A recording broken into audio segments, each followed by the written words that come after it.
Amerikada Mercedes-Benz 223 haydaydigan akalar nima ish qiladi? Kelinglar akalarni o'zidan so'raymiz. O'zingiz haqingizda ozgina info bersangiz. Mani ismim Mehroj, Amerikaga kelganimga 3 yil bo'lgan. Narxi nechi pul mashinani? 100 mingdan ziyod. 100 ming dollarlik mashin olish uchun 3 yilda nima ish qilish kerak? Buncha ozroq odam o'zini ustida ishlash kerak. Ochiqroq gapiringda, nima ish qildingiz? Amerikaga kelganda birinchi navbatda men til o'rganishga o'zimni qaratim. Aqlli inson aytgandi, bu hayotda eng muhimi to'g'ri oqimga tushib olish deganda. Advokaturada boshida ishlaganim mevasi mana shu 3 yil ichida o'zini rezultatini berdi. Qaysi advokatura yo'nalishida ishlaysiz? Kelganimda Nyu-Yorkda personal injury bo'yicha ishlaganman. Immigratsiya bo'yicha ishladim, advokat yordamchisi bo'lib. Hozirgi kunda ham immigratsiya, traffic ticket, personal injury, kriminal advokatlar bilan ish faoliyatimni yuritaman. Hozirgi kunda nima ish qilyapsiz? O'zimni marketing kompaniyam bor. Law ofislarni marketingini yuritaman. Kichkinagina qilib PlayStation, karaoke, Black Bluetooth bor-ku, o'shani ham men sotaman. Akani biladiganlar realnisini yozib ketinglar, biroq kim ketib ketmaganmi Samarqandda? Samarqandda men gazchi bo'lganman aka.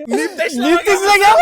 Yangi kelayotganlarga nima maslahat berasiz? Bunaqa 3 yil ichida qisqa srokni ishda shuncha zo'r natijalar bo'lgan bo'lsa. Legalni kenglar. Viza, green card, mana shunaqa yo'llar bilan qonuniy kirishni iltimos qilib so'raydigan talabimiz shu. Kelishlaringgacha til o'rganib kelinglar. Bu ham iltimos, bu ham talab. O'zbekistonda eng qimmat olgan narsangiz nima bo'ldi o'zingizga? Dadamga olib bergan mashina. Gentra emasmi? Voyage free degani. US State Chaplainman. Community bilan ishlaymiz, janozalar o'tkazamiz, kimga psixologik yordam kerak bo'lsa, o'zimizda mana shu yerdagi vatandoshlarimiz gospitallarga tushib qoladi, hech kimi yo'q. Biz borib yordam beramiz qo'limizdan kelgancha. Bir insonga foydasi tegib, Alloh taolo o'zi ham Da, avaz Xudodan.